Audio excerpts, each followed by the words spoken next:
decided to be here. Stephanie has decided to be here every Sunday. I just need like cards right here. What do you have? It's coffee. Everybody. Whoever makes that there. Y'all get some of Cricket's coffee back there. It will pay you up. We got quite a few announcements this morning. We got a lot coming up, so we're going to keep it short and sweet. But first thing we got is the youth rodeo coming up next weekend. Chester, there he is. If y'all want some more information about that, see Chester back there. Raise your hand, big one. There he is, back there, big old Chester. See him about that. Next Sunday, we had the team leader meeting. That'll be right after church. If you need more information about that, see Matt. Sorry, I'm flying through. We also have the men's dinner and movie coming up. That'll be November the 18th. It'll start at 7. We're going to cook at 6, start at 7. Sam will have some information on that when he's back there. I don't think he can raise his hand. He's raising his coffee. Raise the other hand, Sam.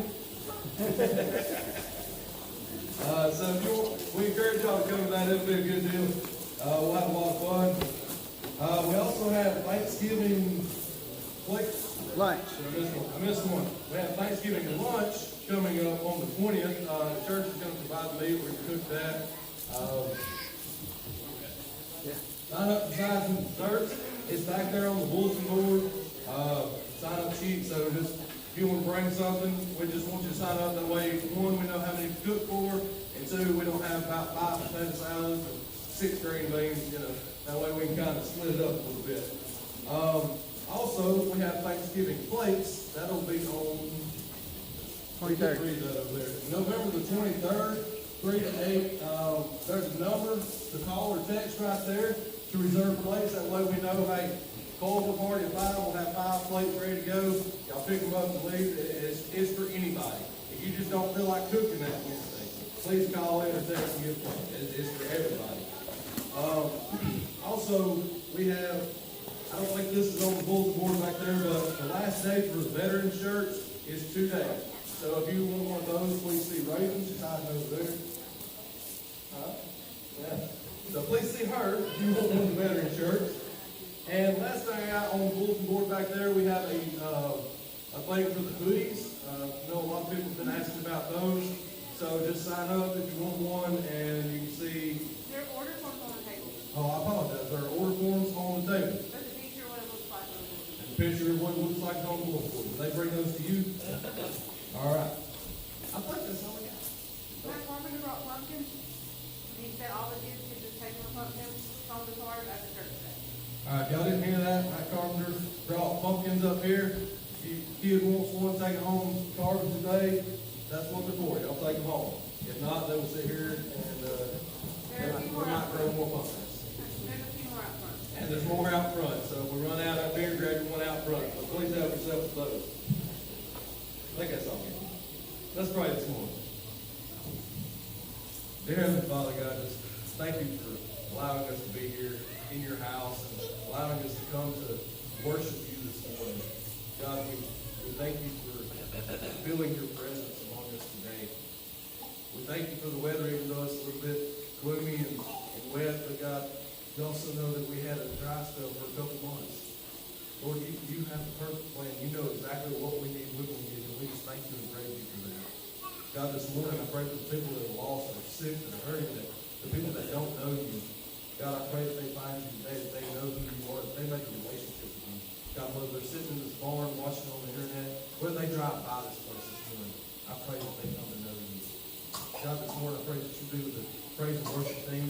They get up here, they get us excited to praise you for who you are, just to thank you for who you are and what you've done. God, this morning I pray for Matt as he gets up here and brings your word. I pray that you get him completely out of the way, that not a word comes from him, because it comes straight from you, God. And God, yet I want to thank you for yesterday, for all those kids that come through here that may not even know it, but they got a little piece of you. And I pray that they take that home to their families, to their friends, to the world around them, that they didn't just come out here to have a good time and tie some goats and ride on a wagon, but God, they learned about you yesterday. God, I just want to thank you so much for love and for thank you for praise. Just as I pray. Amen.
say no to drugs. Just say no to drugs. Hey, you asked me to do that, Renee. Well, I really, I'll be honest with you.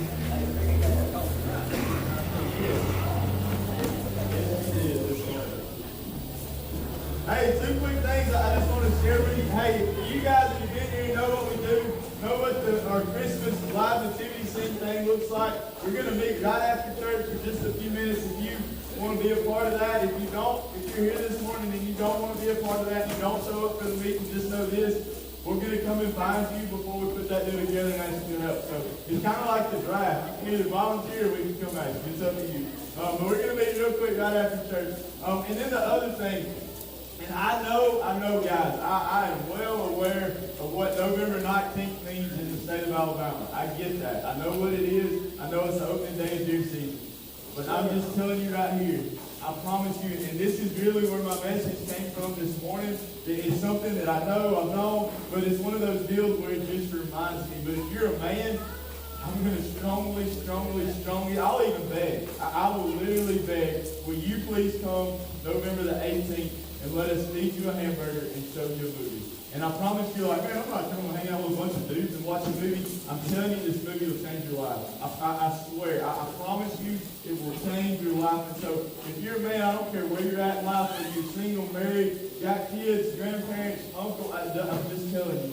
And so, for the next few weeks, I'm going to beg and plead every man to show up here and let us give you a hamburger and just watch this movie with us. I promise you, if you'll give me 2 hours, it will completely change your life. I promise it will. If you're a woman and you got a man, I would I would offer to keep the kids, wash his clothes, lay them out for him so he can be here that night. I promise you it is that important. Matter of fact, I'd even go this far. I would go as far as say this. If you will come that night with a heart of allowing that movie to do what God has intended for it, I would even say this, as a man, I would rather you come and watch that movie and watch the impact of God to show for Sunday morning. I'm just being honest with you, and it is that impactful, it is that real, and that life-changing. So, November 18th, we're going to do that. If you're a man, I would love for you to come and be a part of that deal. And I think that's it. Dakota covered the rest of them. Oh, Miss Marcy is, let me know, she is doing children's church back there. If any of you guys want to go back there and children's church with Miss Marcy.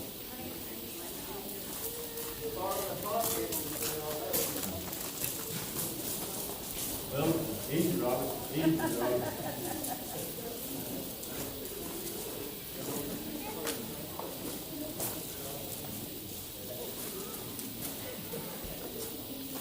If you got your Bibles this morning, you can turn to Matthew chapter 19. That's where we're going to start, and then we're going to flip over to 1 Kings 19. And this morning, I want to share two stories that kind of contradict each other. This first story this morning, you might have heard preached before. You might have heard a lot of people, and maybe when I start on it, it's one of them deals, you're like, oh man, that's one of those things that makes everybody tense up, but I hope I can give you a different perspective of it this morning. But this morning, I just pray, guys, please, let's just not show up. Let's not just this be church this morning. Like, let's not just have church, but truly listen to what God's word says. Hey, also, real quick, before we get started, I want to thank every single person that showed up and helped yesterday. Man, it was an awesome time for all those kids to come. You know, we take it for granted. I say this all the time. We talked about it yesterday. We take it for granted the fact that horses and goats and cows and all that stuff, but just to watch those kids who've never touched anything, just be able to put their hand on something or chase something around, it is impactful. And there was one little girl yesterday, out of all the kids, there was one little girl that, man, was just fired up. I'm talking about she was excited from the time she got here to the time she left. And that really is what, man, also kind of encouraged me with this morning. But before we get started, let's pray. Father, I just come to you, Lord. I thank you so much for today, God. I thank you for this place. I thank you for what you did yesterday. Father, I thank you for all those announcements we ran through. But God, I pray that we don't just do that stuff so we can fill a calendar. But God, I pray that we would just be about growing closer to you. And that would be our purpose in everything that we do, is us growing closer to you and drawing others to you. Father, this morning I pray as we open your word that it would be impactful. God, I pray that you would give it completely out of the way. God, that your word would speak, God, that it would be relevant to our lives today. God, I just pray your Holy Spirit would move in a mighty and powerful way, and I ask you things in the most precious name. Amen. Guys, have you ever been to a football game and watching high school football, you can watch it. I mean, it's easy, and you don't even have to be a high school. You can watch Little League. Most of the time, once they get to the college level or the pro level, you don't really see this a whole lot. But in Little League football and high school football, you see it a lot. There's a lot of kids on the team, and there's some kids on the team that, man, they are there by George, and they are in. Like if you would allow them, they would play every single play, and every single play, they're going to go as hard as they can. Like they're going to bust their butt every single play to go as hard as they can. And then you got some that want to be on the team. They want to wear their jersey to school. They want to put the pads on. They want to be a part of the team, and they do want to play. They have the desire to have these dreams and these fantasies and scoring the winning touchdown or making the last tackle to save the game. They have those dreams and desires. But when the reality comes and when it comes to whether or not they want to get hurt or whether or not they want to get hit with the potential of getting hurt, they're more standoffish. When it comes to actually like getting in the game and just, bam, hitting somebody, when it comes to putting the work in during the summertime, when it comes to 2-a-days, they're like, man, I'll show up, but I'm not going to give you all I got. When it comes to even on Friday nights or Tuesday nights or whatever nights you play, when it comes, it's just not there. They want to be on the team. They want to be part of it. But when it comes to like being all there and 100% in, they're like, man.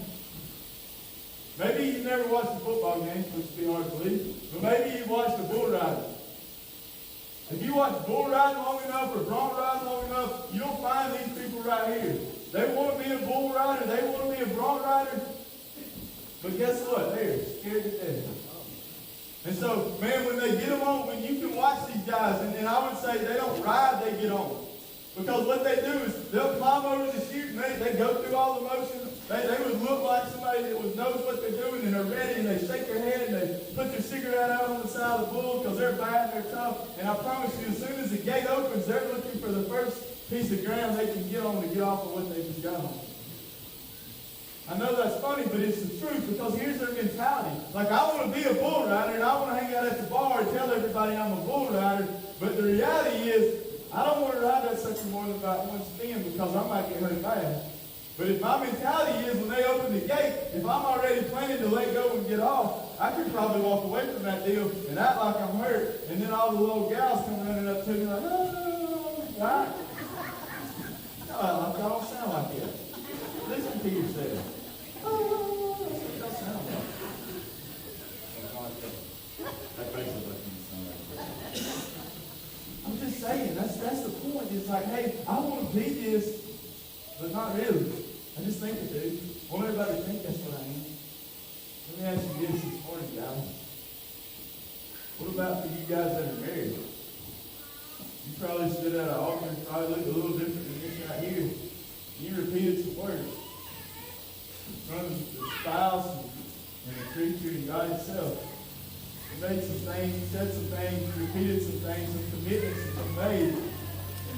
But even though you said those things, did you really mean it? Did you really mean it? Did you really mean till death do us part? Did you really mean in the good and the bad? Did you really mean when you had a lot and didn't have much? Did you really mean that? You said it. Let me ask you this. But see, I think a lot of times, and this is what bothers me, I think a lot of times when it comes to Christianity, we share this thing like, hey, just come to Jesus, accept Jesus, and that's what He asked us. No, He said to come and follow me. He said to model your life after me. And so even in that moment, we're like, yes, God, that's what I want to do. That's what I want to do, who I want to be. And so I'm going to follow you. I'm going to do what you call me. I'm going to try to live by what your book says. And so we make that decision, we make that commitment. But do we stick to it? Do we truly stick to what it is that God called us to do and who He called us to be? My question to you this morning is, are you all in? Are you all in? Like you showed up this morning to church and in one of two things. Either one, you just showed up because it's Sunday morning and we live in Alabama and that's what good people do on Sunday mornings. Or number two, you showed up because God's calling you closer to Him. You might not quite be sure how to do that, but He's calling you, and so you're just here looking for answers. This morning in Matthew chapter 19, this is what it says. We're going to start in verse 16. And the title, subtitle in my Bible says, The Rich Man. It says, someone came to Jesus with a question, Teacher, what good must I do? What good deed must I do to have eternal life? Why asking him about what is good, Jesus replied, there is only one who is good. But to answer your question, if you want to receive eternal life, keep the commandments. Which ones, the man asked? And Jesus replied, you must not murder, you must not commit adultery, you must not steal, you must not testify falsely. Honor your father and mother, love your neighbor as yourself. How many of you guys, if you were standing there and you yourself were talking to Jesus and you're like, oh, man, heck yeah, I'm in. I just did everything that he just said what I must do. I got this. Like, man, that's what I've been doing. Matter of fact, God, I've been doing more than that. I've showed up at church every Sunday morning. I've tithed. I've served. So, hey, if that's what it takes, I'm in. And that's what the guy said. He said, I've obeyed all the commandments. The young man replied, what else must I do? And Jesus told him, if you want to be perfect, go and sell your possessions and give the money to the poor, and you'll have treasure in heaven. And then come follow me. Wait just a minute.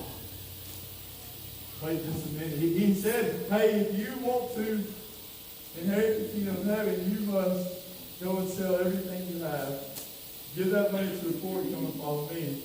You'll have treasures in heaven. What do you think about that, guys? See, now the rubber's met the road, and it's not time to find some place to get off. It's a place and a time to bear down. Let me ask you this morning. Are you there? Are you at a place? Sunday night, we talked about this.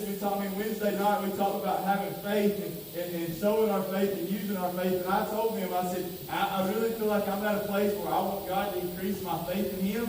But I do know this, beyond a shadow of a doubt, I'm scared to death to pray that out loud. I'm scared to death to even pray that in my head, because I know this, my faith can never be strengthened unless I go through crap. That's pretty much what Jesus is telling us got to do. Man, if you'll get rid of everything you have and follow me, you'll have treasures in heaven. So listen to verse 22. It says, but when the young man heard this, he went away sad, for he had many possessions. Let me ask you a question this morning. How many possessions do you have? You know, I don't want you to think about that, because here's my deal. For a long time, I thought about this man, and I think about somebody rich. Like, just in my mind, living where we live right now, I just think about the Purcells, right? The Purcells have probably more land around here than anybody else in our little community, right? And so, like, to me, they're rich. But y'all know what? I couldn't tell you the last time, I don't know that I ever have, that I can remember, I've ever gone to bed not eating because I didn't have any food. I've never gone to bed and the water didn't flush when I pushed the button. I've never gone to bed when the lights weren't on and the heat or the air conditioner wasn't running because I didn't have any. I've never gone to bed sleeping on the dirt floor with raindrops pelting down on me. So in a lot of people's minds, I'm a Purcell. I promise you, there's some people living right now that you might think you are the lower bottom income of society in Alabama, but there's people living in third world countries right now who think you're their Purcells. Because you have some things. I also think this is a terribly wrong place. It's been misconstrued and misquoted. I don't think that for 1 second that Jesus is saying if we're going to follow him, we all got to sell everything we got and give it to the poor and then follow him. I don't think that's what he's saying at all. Matter of fact, I don't even know, as I read this, I don't even know 100% for every, well, I know this for a fact. For everybody sitting in here this morning, this has nothing to do with money. The point is this. For this young guy that was wanting to follow Jesus, he wanted to make a commitment to go with him. But here's the problem. Jesus is right here, and he wanted to pursue him, but all the stuff he had was right here. And Jesus just said, hey, you can't have no other gods before me, so you got to get rid of this, because I know you're mine, and I know that you can't hold on to this and still have me, so what's it going to be? And the Bible says he walked away sadly. You keep reading. The disciples were kind of confused. It says, then Jesus said to the disciples, I tell you the truth, it's very hard for a rich person to enter the kingdom of heaven. And I'll say it again, it is easier for a camel to go through the eye of a needle than for a rich person to enter the kingdom of God. I don't know about you guys, but for my whole life as a child, y'all know what I thought? I thought about this. My grandmother used to sew a bunch of stuff, and I remember the needles and trying to find how that little bitty thing. I'm like, man, there's no way you ever fit a camel through that right there. Right? And I'm like, well, heck, how do you get a camel through that? And then so I had to research, and so the eye of the needle is a place in Jerusalem, and that's where they would bring the camels through. It was like a gap in the wall, right? And that's where they would bring the camels through. And here's the deal. It was so narrow that just the camels could get through it. But y'all know what they used camels for back then? To haul supplies and goods and stuff. And so what they would have to do is they would have to take all that stuff off the camel for them to get through the eye of the needle. That's why Jesus said it's easier for the camel to go through the eye of the needle than for a rich person to come to heaven. And it has absolutely nothing to do with your financial status and everything to do with your heart. Well, so many times we hold these possessions, we hold these things that are so important to us, that are so, man, and they're good stuff. It's not just like bad stuff, it's good stuff. But we're like, man, God, I want to do this, I want to do that, I want to do this, I want to serve you greater, I want to do that, but man, this right here, this is who I am. This is who I am, and I don't want to let that go. Even though that's what you're asking me to do, I don't want to let that go. So we walk away sad. And I'm not talking about church. This has nothing to do with church. I'm talking about your relationship with Jesus.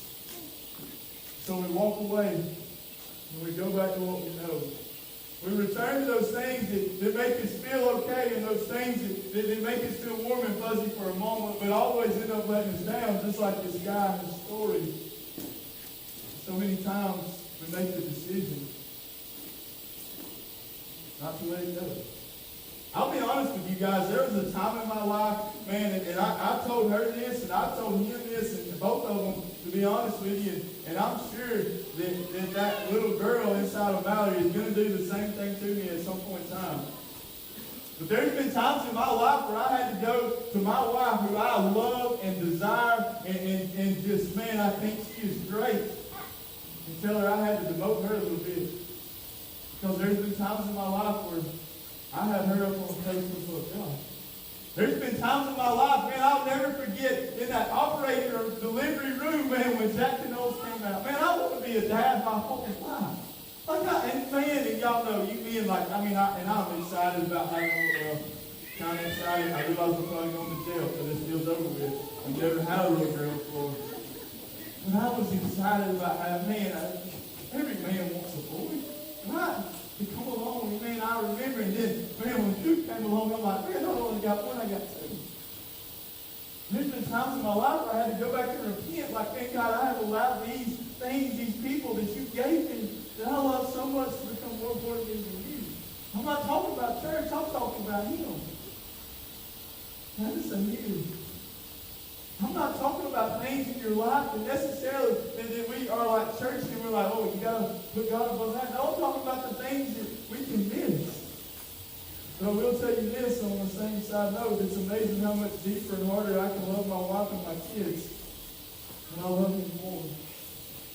There's a story in 1 Kings this morning I want to share with you guys. And this is probably one of my most favorite stories. I know a couple of weeks ago I shared a message out of 1 Kings 19, but I want to go back there at the end of this story.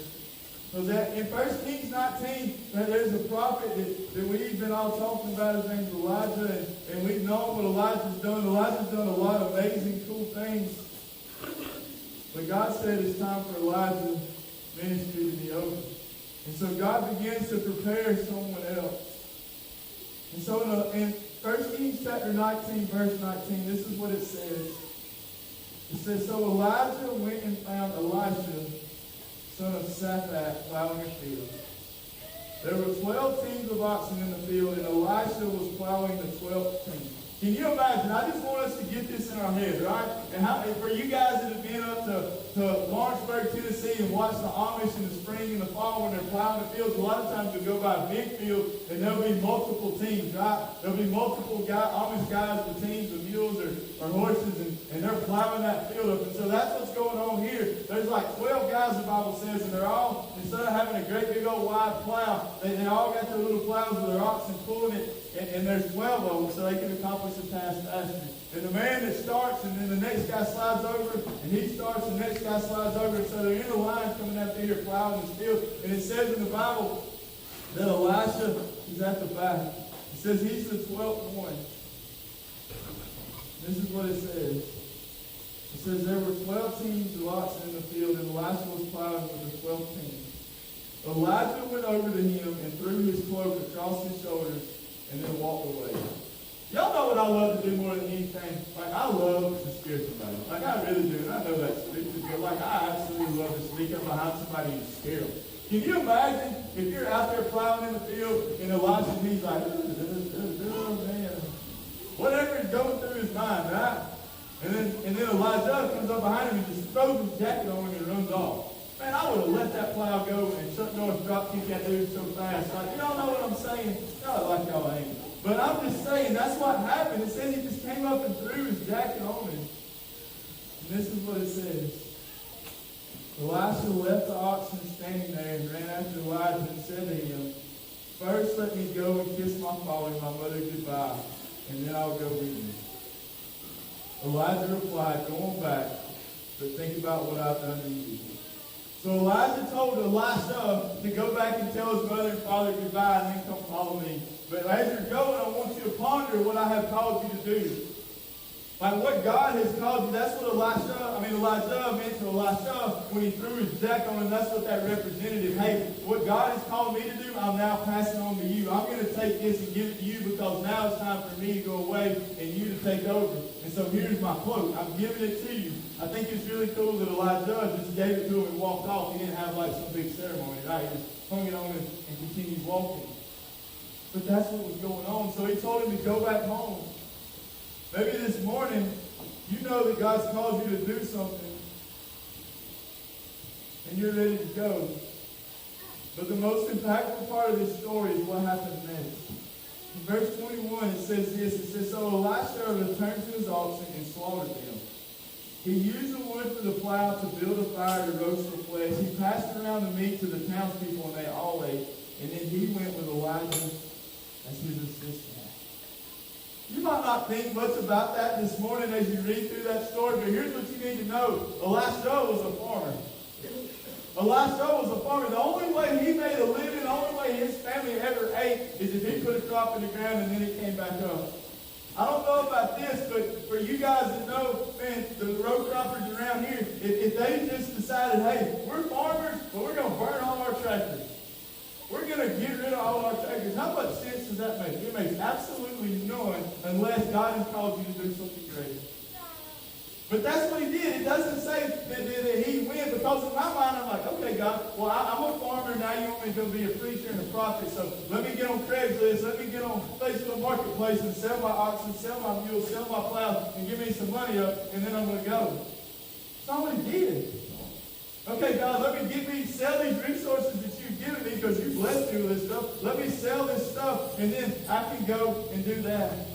Or what about this? Wouldn't this make more sense? And this is probably what most of us would have done. We would have gone and made sure somebody was going to feed our ox, right? We would have got our plow. We would have put some oil on it so the wood didn't start to deteriorate. Put it in the barn. Took all our leather harnesses and oiled them up, hung them up because we knew we were going to be gone for a while. But when this deal was over, we could come back and start farming again. Here's what Elisha said when he did this. God, I'm in. God, I'm in. I want to be so in that there is no chance that I can come back to this. I want to be so in that when things get going bad, that my mind says, hey, just go back to farming because you left your oxen and your plow and all your stuff laying in the barn. Just go back and get it and go back to farming because, man, this thing God's called you to is tough right now.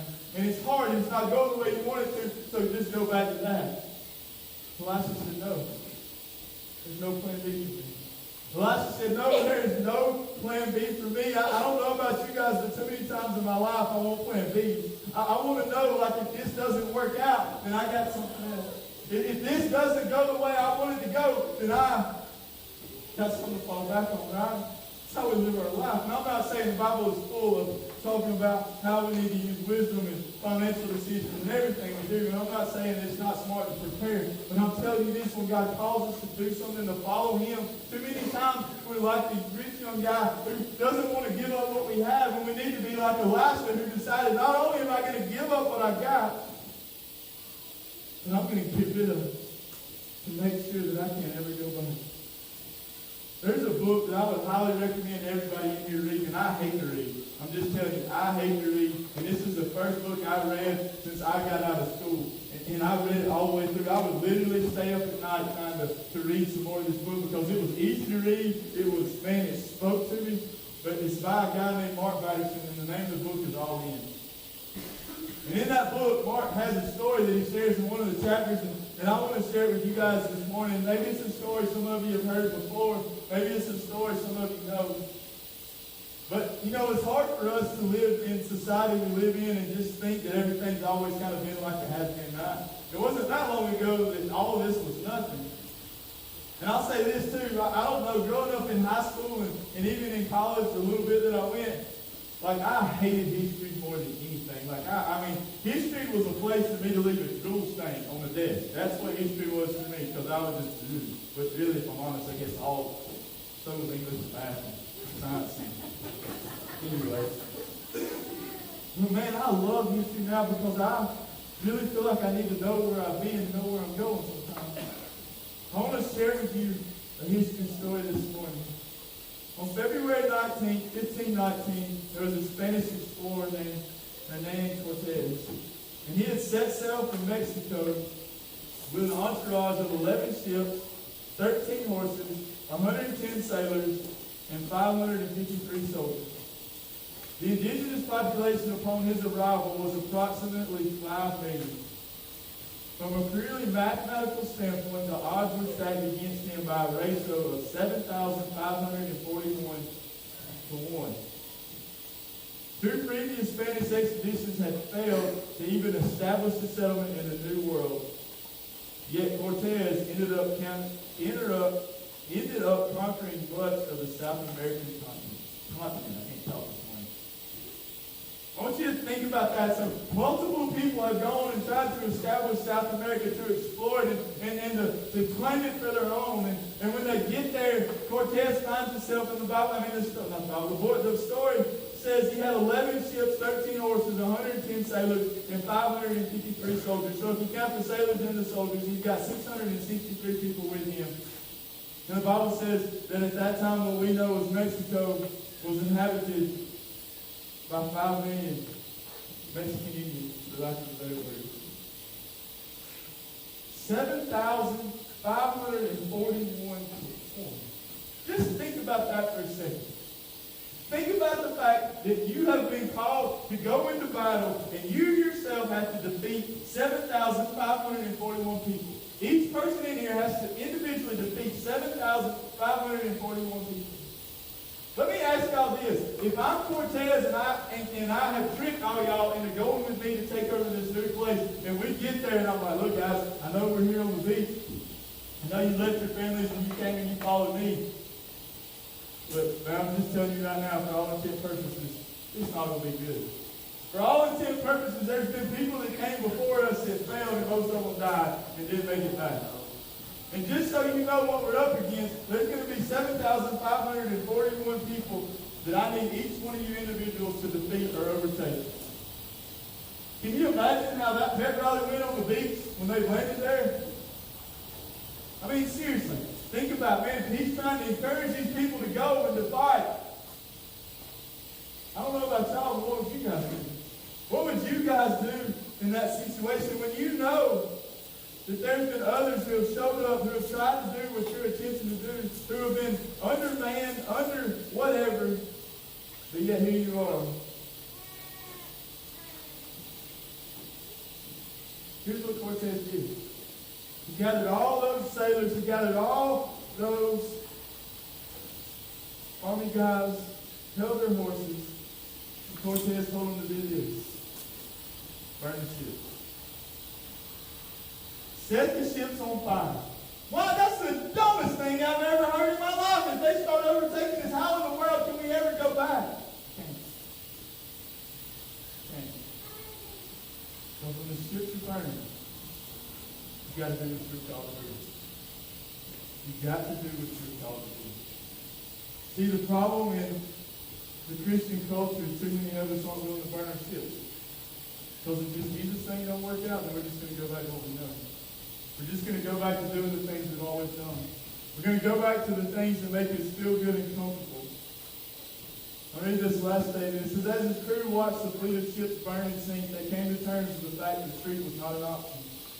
And if you can compartmentalize the moral conundrum of colonization, there is a lesson to be learned. 9 times out of 10, failure is resorting to plan B. When plan A gets too risky, too costly, or too difficult, that's why most people are living in their plan B. They didn't burn the ship. Plan A people don't have a plan B. It's plan A or bust. They would rather crash and burn going after their God-ordained dreams than succeed in something else. Let me ask you a question this morning. And if this is you, I don't say this to convict you. I'm just being honest. How many of you this morning, and I think if you're honest, and this might cause you never come out of this church again, but I'm just being as honest as you reckon me. How many of you this morning know of, have been through yourself a divorce? You know why?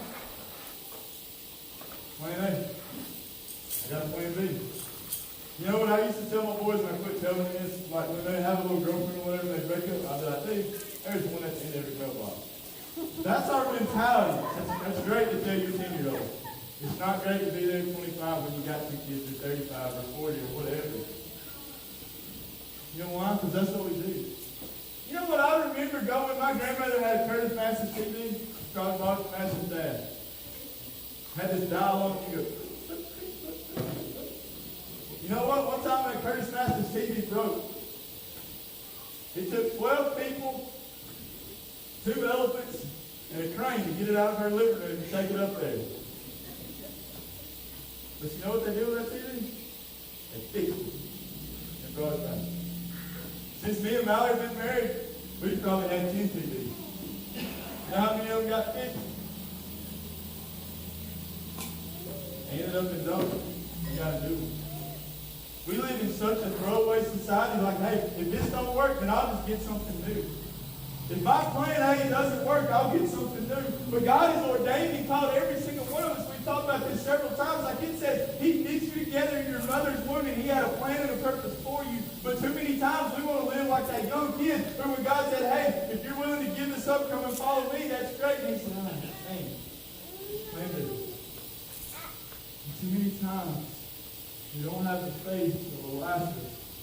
Say, God, this is what you called me to. Not only am I going to walk in it, but I'm willing to give up everything I have to follow you. And if that plan A doesn't work, I'm good. Shadrach, Meshach, and Abednego stood before Nebuchadnezzar, and he said, hey, where's your God? And Shadrach, Meshach, and Abednego said, oh, Nebuchadnezzar, look here, dude. It is no doubt in our mind that God has the ability to save us. But, He doesn't. There is no way I'm turning my back. That's plan A. That is plan A of both.